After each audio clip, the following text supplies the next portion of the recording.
V cook and fashion ಚಾನಲ್ಗೆ ಆತ್ಮೀಯ ಸ್ವಾಗತ. ಇವತ್ತಿನ ದಿವಸ ನಾವು ರುಚಿಯಾದ ಹಲಸಿನ ಹಣ್ಣಿನ ಇಡ್ಲಿಯನ್ನು ಹೇಗೆ ಮಾಡೋದು ಅನ್ನೋದನ್ನು ನೋಡ್ಕೊಂಬರೋಣ ಬನ್ನಿ. ಹಲಸಿನ ಹಣ್ಣು ಅಂದರೆ ಸಾಧಾರಣವಾಗಿ ಎಲ್ಲರಿಗೂ ಬಾಯಲ್ಲಿ ನೀರು ಬರುತ್ತೆ. ನೋಡ್ತಿದ್ದ ಹಾಗೆ ಇದನ್ನು ತಿನ್ನಬೇಕು ಅಂತ ಅನಿಸುತ್ತೆ. ಎಲ್ರಿಗೂ ಸಹ ನೋಡಿದರೆ ತುಂಬ ಇಷ್ಟ ಆಗುತ್ತೆ, ತಿನ್ನೋಣ ಅನಿಸುತ್ತೆ. ಇದು ಮಲೆನಾಡಿನ ಪ್ರಸಿದ್ಧ ಹಣ್ಣು. ಮಳೆಗಾಲ ಬಂತು ಅಂದ ತಕ್ಷಣ ನಾವು ಇದರದ್ದು ಏನಾದರೂ ಒಂದು ತಿಂಡಿಯನ್ನು ಮಾಡ್ತಾನೇ ಇರ್ತೀವಿ. ಇದರದ್ದು ರುಚಿಯಾದ ಇವತ್ತು ಇಡ್ಲಿಯನ್ನು ಮಾಡೋದು ಹೇಗೆ ಅಂತ ನೋಡ್ಕೊಂಡು ಬರೋಣ. ಈ ಹಲಸಿನ ಹಣ್ಣನ್ನು ಏನು ಬಿಡಿಸಿ ಇಟ್ಕೊಂಡಿದ್ದೀನ ಇದನ್ನು ಒಂದು ಜಾರಿಗೆ ಹಾಕೋಣ. ಜಾರಿಗೆ ಹಾಕಿ ಈ ಜಾರಲ್ಲಿ ನೋಡಿ, ಇಲ್ಲಿ ಜಾರ್ ಇಟ್ಟಿದ್ದೀನಿ. ಇದರಲ್ಲಿ ಮುಕ್ಕಾಲು ಭಾಗ ಹಲಸಿನ ಹಣ್ಣನ್ನು ಹಾಕೋಣ. ಮತ್ತು ಉಳಿದ ಕಾಲು ಭಾಗದಷ್ಟು ಅಕ್ಕಿಯನ್ನು ನೆನೆಸಿಟ್ಕೊಂಡು ಒಂದು ಅರ್ಧ ಗಂಟೆ ಮೊದಲು ನೆನೆ ಹಾಕಿದರೆ ಸಾಕು. ಅಕ್ಕಿ ನೆಂದಿರುತ್ತೆ. ಅದನ್ನು ಈ ಹಲಸಿನ ಹಣ್ಣನ್ನು ಹಾಕಿ ನಂತರ ಅಕ್ಕಿಯನ್ನು ಇದರ ಮೇಲೆ ಹಾಕಿ ಅದಕ್ಕೆ 2 ಏಲಕ್ಕಿ ಹಾಕ್ಬೋದು. ಬೆಲ್ಲ ಬೇಕಾದರೆ ಬೆಲ್ಲ ಹಾಕ್ಬೋದು. ಅದನ್ನೀಗ ನಾವು ಇದಕ್ಕೆ ಹಾಕಿ ಮಿಕ್ಸಿ ಮಾಡಿಕೊಂಡು ಬರೋಣ.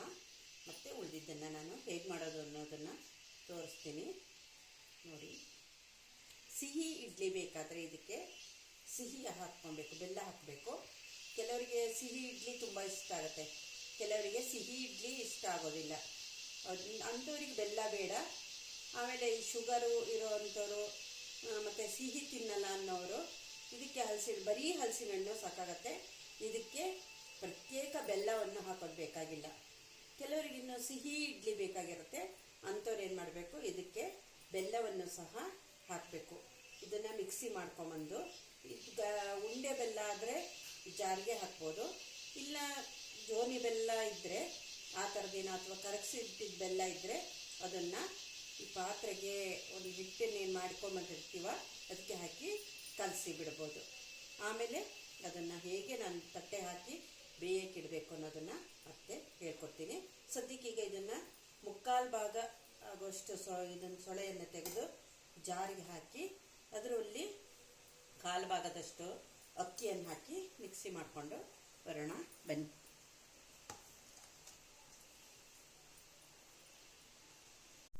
ನೋಡಿ, ಹಲಸಿನ ಹಣ್ಣಿನ ಹಿಟ್ಟು ಏನು ರೆಡಿ ಆಯಿತಾ, ಅದನ್ನು ಈ ಥರ ಇದರೊಳಗೆ ಈ ಸೌಟಲ್ಲಿ ಒಂದೊಂದು ಸೌಟನ್ನು ಹಾಕಿದ್ದೀನಿ ನೋಡಿ. ಎಲ್ಲದಕ್ಕೂ ಸಹ ಈ ಥರ ಹಾಕಿದ್ದೀನಿ. ಇದು ಇಡ್ಲಿ ಅಚ್ಚಲ್ಲಿ ಈ ಥರ ಹಾಕಿ ಹೀಗೆ ಹಾಕಿ ಇಡೋದು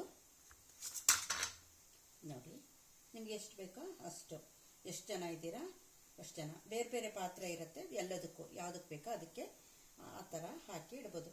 ಈ ಥರದ್ದಿಲ್ಲ ಅಂದರೆ ಇದು ನೀವು ಬೇಕಾದಲ್ಲಿ ಲೋಟದಲ್ಲೂ ಸಹ ಸಣ್ಣ ಸಣ್ಣ ಕಾಫಿ ಲೋಟ ಏನಿರುತ್ತೋ ಅದಕ್ಕೂ ಸಹ ಹಾಕಿಟ್ರೆ ಚೆನ್ನಾಗಾಗತ್ತೆ. ಇನ್ನೂ ಚಂದ ಇಡ್ಲಿ ರೆಡಿ ಆಗುತ್ತೆ. ಇದು ಇಡ್ಲಿ ಅಟ್ಟದಲ್ಲಿ ಅಚ್ಚಲ್ಲಿ ಹಾಕಿ ಬೇಯಲಿಕ್ಕೆ ಇಡೋದು. ಈ ಥರ ನೋಡಿದ್ರಲ್ಲ, ಈ ಥರ ನಾನು ಇದನ್ನು ಇಷ್ಟನ್ನು ಬೇಯಕ್ಕೆ ಇಡ್ತೀನಿ. ಈಗ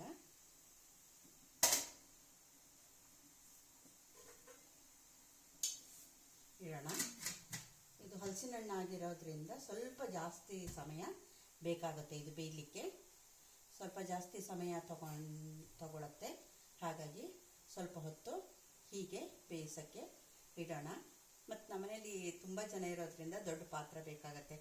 ಅದ್ರ ಜೊತೆಗೆ ನಾಯಿ ಬೆಕ್ಕು ಎಲ್ಲದೂ ಇರೋದ್ರಿಂದ ಅವು ಎಲ್ಲ ತಿಂಡಿ ತಿನ್ನಿಸ್ತೀನಿ.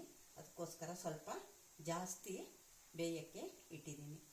ಮತ್ತು ಇದನ್ನು ಇಟ್ಟರೂ ಸಹ ಚೆನ್ನಾಗಿರುತ್ತೆ. ನೀವು ಉಳಿದ್ರೆ ಏನಾದರೂ ಸಂಜೆ ಸಹ ತಿನ್ನಲಿಕ್ಕೆ ಚೆನ್ನಾಗಾಗತ್ತೆ. ಈ ಥರ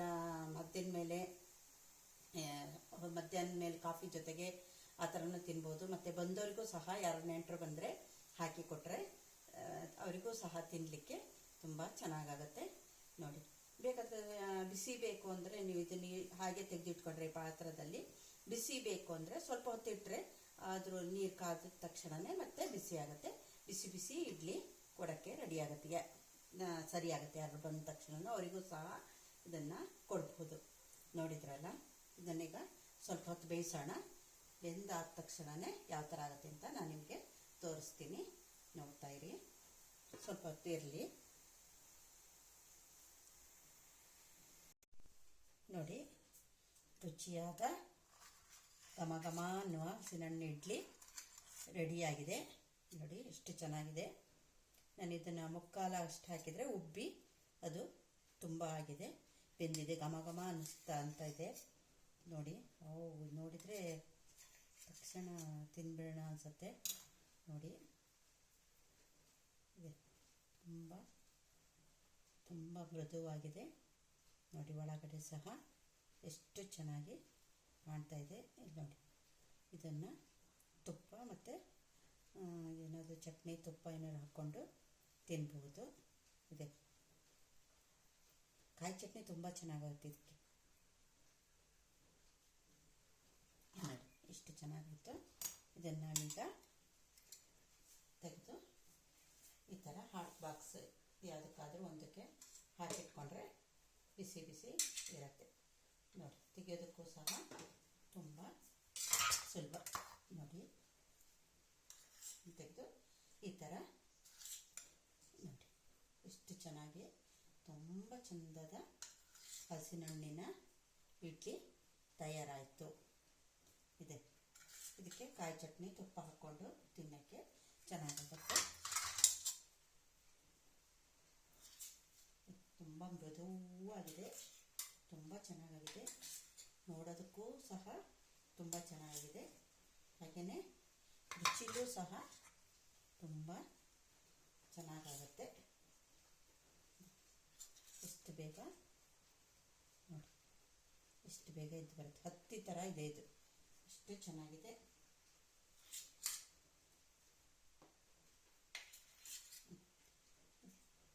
ಮತ್ತು ಬೇಯಕ್ಕೆ ಇಡ್ಬೋದು.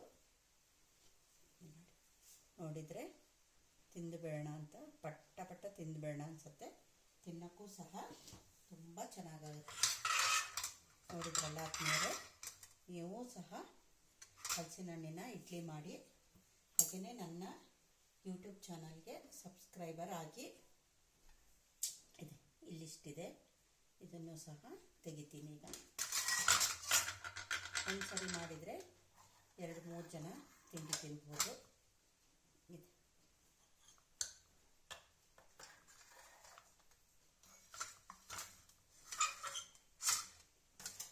ತುಂಬ ಚೆನ್ನಾಗಿದೆ.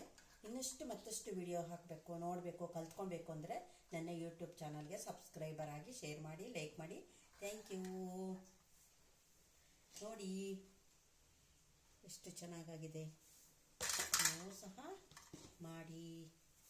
Thank you.